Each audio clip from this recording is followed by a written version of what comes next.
Hello student, I am Vishwadeepak, faculty at government polytechnic Badaun.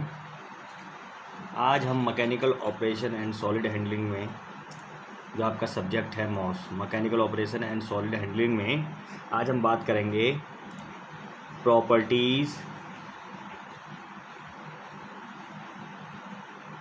And storage of solid.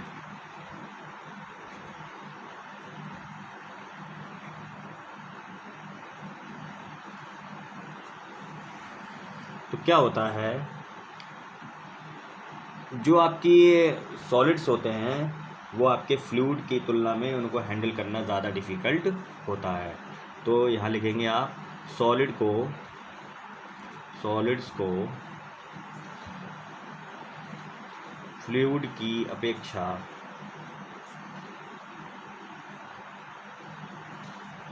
Handle करना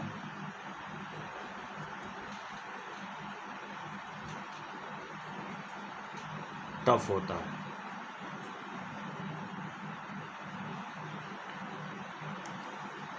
है। ठीक है। तो सॉलिड्स को तो क्या है, क्योंकि जो आपका मैंने पिछले लेक्चर में बताया था कि सॉलिड क्या है, सॉलिड का शेप और साइज़ होता है। सॉलिड का आपका क्या होता है, शेप और साइज़ होता है। लेकिन जो लिक्विड्स हैं आपके, जो आपके फ्लूइड्स हैं, वो जिस बर्तन में भरे जाते हैं या जिस कंटेनर में भरे जाते हैं वो उसी की शेप और साइज़ को कैरी कर लेते हैं, या फिर उसी की शेप और साइज़ में वो कन्वर्ट हो जाते हैं। ठीक है, इसलिए क्या है, उसको हैंडल करना थोड़ा सा टफ होता है। तो कभी कभी क्या होता है, यदि हम किसी एक इंडिविजुअल पार्टिकल को यदि हम कोई इंडिविजुअल एक सॉलिड पार्टिकल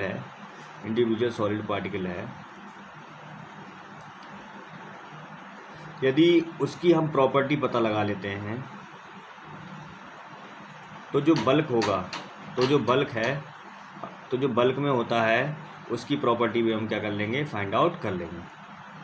ठीक है, तो जो प्रॉपर्टी भी होती है उसकी हम फाइंड आउट कर लेते हैं। ठीक, जो आपके सॉलिड्स हैं वो बहुत सारी फॉर्म्स में पाए जाते हैं,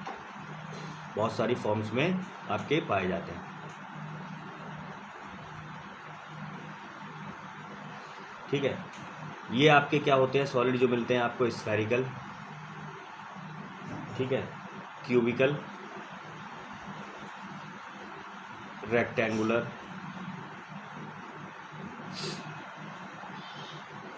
सिलिंड्रिकल, पाउडर फॉर्म में,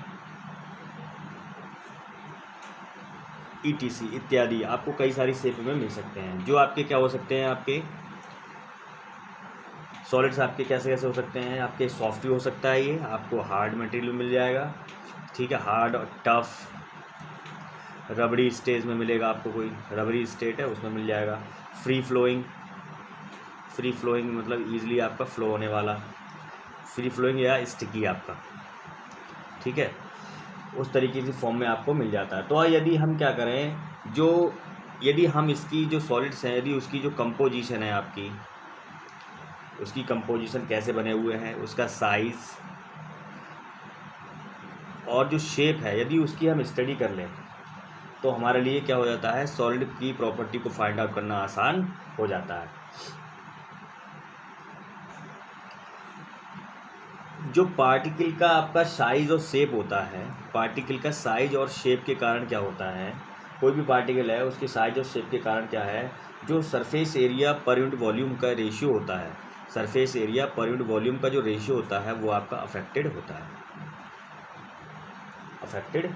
है। ठीक है, इसलिए क्या है,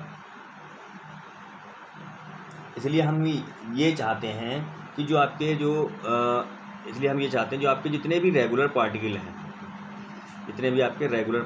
मतलब इनकी कोई डेफिनेट शेप हो, मतलब इनकी कोई डेफिनेट क्या हो, आपकी शेप हो। ठीक है, शेप और साइज हो, रेगुलर पार्टिकल हैं वो आपके स्फेरिकल या आपके सिलेंड्रिकल, इस रूप में हम इसको मेजर कर लेते हैं। ठीक है, जो इरेगुलर पार्टिकल होते हैं, इरेगुलर के पार्टिकल की कोई डेफिनेट शेप नहीं होती, उसको हम स्फेरिसिटी के द्वारा हम मेजर करेंगे। स्फेरिसिटी अभी बात करेंगे, स्फेरिसिटी क्या होती है। ठीक है, स्फेरिसिटी को हम फाई से रिप्रेजेंट करते हैं। ठीक है, तो अब हम बात करते हैं इरेगुलर आपके स्फेरिसिटी होती है तो उसी से फाइंड आउट करते हैं। अब हम बात करते हैं कि कैरेक्टराइजेशन ऑफ सॉलिड पार्टिकल।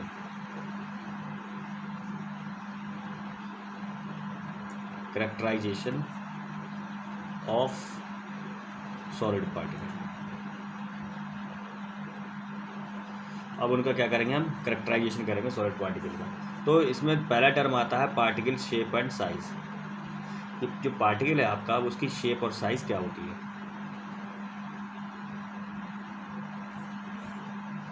ठीक है, तो जो सॉलिड है उसकी दो इंपॉर्टेंट प्रॉपर्टी होती हैं। सॉलिड्स की दो इंपॉर्टेंट प्रॉपर्टी होती हैं, शेप एंड साइज। कोई भी सॉलिड मटेरियल है उसकी शेप एंड साइज होती है। ठीक, जितने भी आपके रेगुलर पार्टिकल हैं, जितने भी आपके क्या हैं रेगुलर पार्टिकल हैं,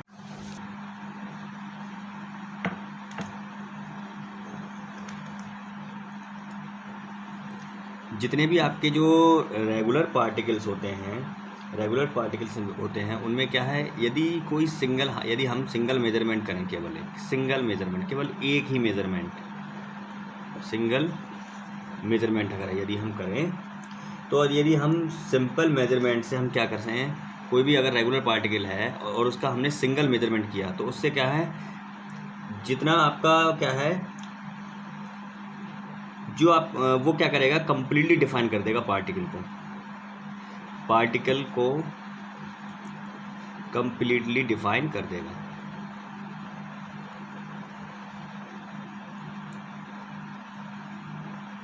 ठीक है, यदि हमने कोई पार्टिकल, उसका रेगुलर पार्टिकल है और उसका सिंगल मेजरमेंट किया उसका, तो यदि वो क्या करेगा, पूरे उस पार्टिकल को कंप्लीटली डिफाइन कर देगा।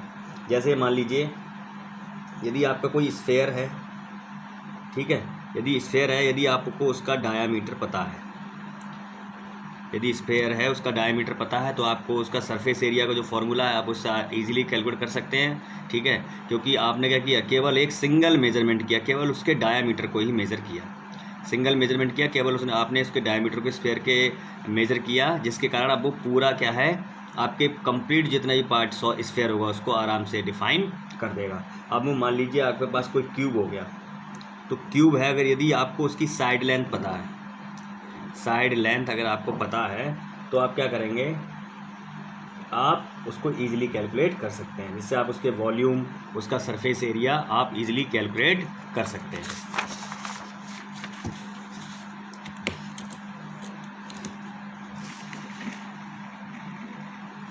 ठीक है, और आपके जैसे इर्रेगुलर पार्टिकल होते हैं, इर्रेगुलर पार्टिकल के लिए आपको एक से ज़्यादा मेजरमेंट की आवश्यकता पड़ती है। एक से ज़्यादा हमें चीज़ों के बारे में पता होना चाहिए, एक से ज़्यादा मेजरमेंट की आवश्यकता पड़ती है।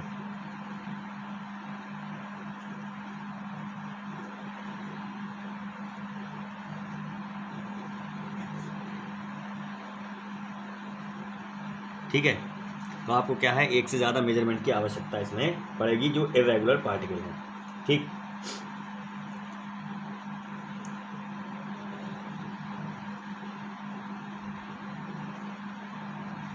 फिर आपका बात करते हैं हम जो शेप है आपकी, ठीक है, इर्रेगुलर पार्टिकल की है शेप। इर्रेगुलर पार्टिकल की शेप के लिए हम क्या करते हैं, एक टर्म है स्फेरिसिटी, उससे हम इसको मेज़र करते हैं। तो स्फेरिसिटी क्या बताती है, स्फेरिसिटी फाई से हम इसको क्या करते हैं, रिप्रेजेंट करते हैं। जो स्फेरिसिटी होती है वो आपका क्या होता है, रेशियो होता है surface to volume ratio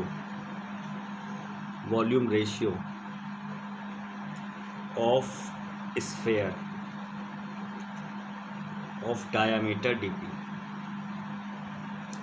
upon surface to volume ratio of particle whose dia is dp। इसका डाया dp है, मतलब कि सरफेस एरिया और सरफेस एरिया वॉल्यूम का रेशियो, ठीक है, स्फीयर का लेते हैं, और हम सरफेस एरिया पर यूनिट वॉल्यूम उस पार्टिकल के लेंगे, ठीक है। क्यों हम स्फीयर को क्या लेते हैं, स्फीयर को हम एक तरीके से स्टैंडर्ड लेते हैं। किसी भी आप सॉलिड की हम जब भी मॉस की बात करेंगे तो इसमें अगर हमें किसी सॉलिड को लेना है रेगुलर शेप में तो स्फीयर को लेंगे, क्योंकि स्फीयर में हमें सिंगल मेजरमेंट की आवश्यकता पड़ती है, ठीक है। स्फीयर में हमें क्या पड़ती है, सिंगल मेजरमेंट की आवश्यकता पड़ती है। यानी जो सरफेस एरिया पर यूनिट वॉल्यूम स्फीयर का, उसको हम पार्टिकल के सरफेस एरिया पर यूनिट वॉल्यूम से डिवाइड कर देते हैं तो आपके पास स्फीयरिसिटी आ जाती है, ठीक है। तो जो स्फीयरिसिटी है, ठीक है, आपको पता है सरफेस एरिया स्फीयर का आप निकालेंगे तो यहाँ से जो फाई आ जाएगा आपके पास वो आ जाएगा, यहाँ से आप जब इसका वैल्यू रखेंगे सरफेस एरिया स्फीयर का और किसका आप रखेंगे पार्टिकल का, ठीक है, तो आपके पास स्फीयरिसिटी की वैल्यू किस तरीके से आएगी, 6/dp bp/sp ऑफ पार्टिकल, ठीक है। आपने क्या किया, स्फीयर की हमें सरफेस एरिया मालूम है, स्फीयर का हमें वॉल्यूम मालूम होता है, तो उनकी वैल्यू भी यहाँ रखेंगे तो आपके पास ये वैल्यू यहाँ पर आ जाएगी, ठीक है।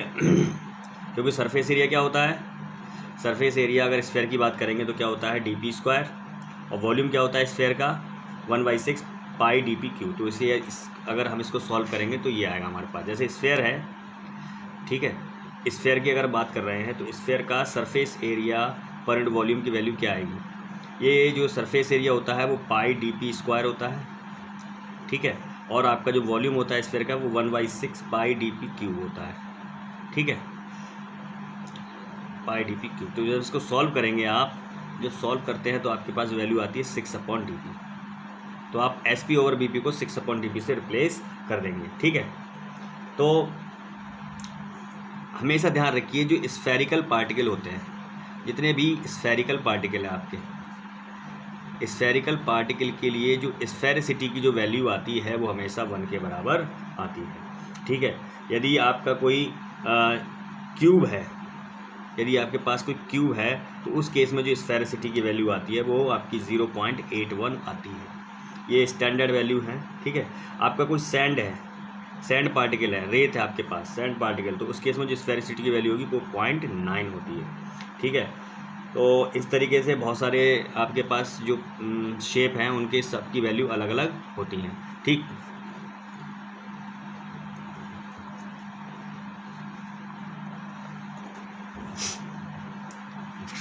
अब हम डिटेल अब डिस्कस करते हैं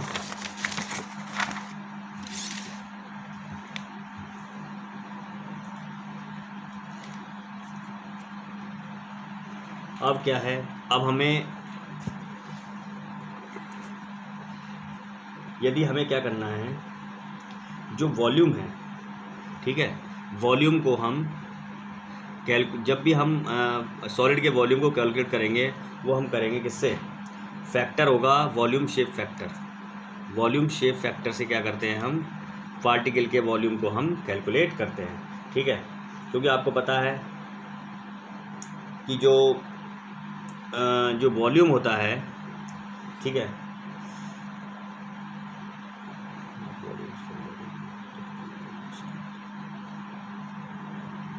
जो वॉल्यूम ऑफ द पार्टिकल है या वॉल्यूम ऑफ द स्फीयर वो dp³ के बराबर होता है, डायरेक्टली प्रोपोर्शनल टू dp³। तो यहाँ से यदि हम वॉल्यूम ऑफ द पार्टिकल निकालते हैं तो a × dp³ के बराबर होगा। तो यहाँ से जो a है, जो आपका क्या आ गया, वॉल्यूम ऑफ द पार्टिकल ऐसे निकालेंगे a × dp³। तो ये क्या है आपका, जो a है यहाँ पर, ये तो वॉल्यूम आपका है, ये क्या है आपका volume shape factor, volume shape factor, ठीक है। अब आपका कोई स्फेरिकल पार्टिकल है, तो जो स्फेरिकल पार्टिकल है तो स्फेरिकल पार्टिकल के लिए जो वॉल्यूम शेप फैक्टर है उसकी वैल्यू π/6 होती है, यानी जो a की वैल्यू है वो क्या होती है, π/6, ठीक।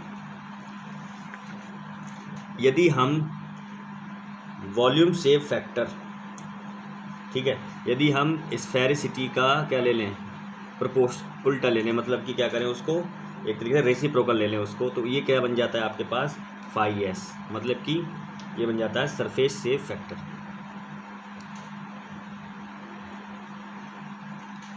Surface shape factor. Surface shape factor क्या बन जाएगा आपके पास, 5s = 1/5। ठीक, तो इसमें कुछ आपकी रेंज है पार्टिकल की, मॉस में स्टैंडर्ड रेंजेस हैं। जैसे आपके पार्टिकल का साइज़ है,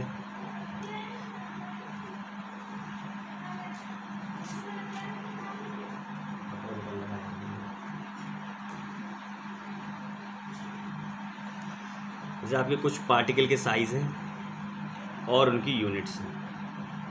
ठीक है, जैसे आपके कोई पार्टिकल कोर्स पार्टिकल है, कोर्स पार्टिकल को हमेशा किस में मेज़र करेंगे, इंच में, इंच या mm में। उनका साइज़ इंच या mm में होता है। यदि आपका फाइन पार्टिकल है कोई, तो फाइन पार्टिकल को हम स्क्रीन साइज़ में मेज़र करेंगे। ठीक है, यदि आपका वेरी फाइन पार्टिकल है, वेरी फाइन पार्टिकल है, तो आप उसको माइक्रोमीटर और नैनोमीटर में मेज़र करेंगे। ठीक है, और ये आपका अल्ट्रा फाइन पार्टिकल है, अल्ट्रा फाइन पार्टिकल है तो उसको हम सरफेस एरिया पर यूनिट मास में मेज़र करेंगे। सरफेस एरिया पर यूनिट मास में उसको मेज़र हम करेंगे। तो ये क्या है, कुछ स्टैंडर्ड साइजेस हैं, इसको आपको याद रखना है। ठीक है, कि कौन सा पार्टिकल किस साइज़ में मेज़र किया जाता है। ठीक है, चलिए आज के लेक्चर में इतना ही काफ़ी है। ठीक है, जब नेक्स्ट लेक्चर होगा तब उसमें हम मिक्स्ड पार्टिकल साइज़ का एनालिसिस करेंगे और इसके रिगार्डिंग कुछ न्यूमेरिकल को सॉल्व करेंगे। ठीक है, आज के लिए इतना ही काफ़ी। Thank you class.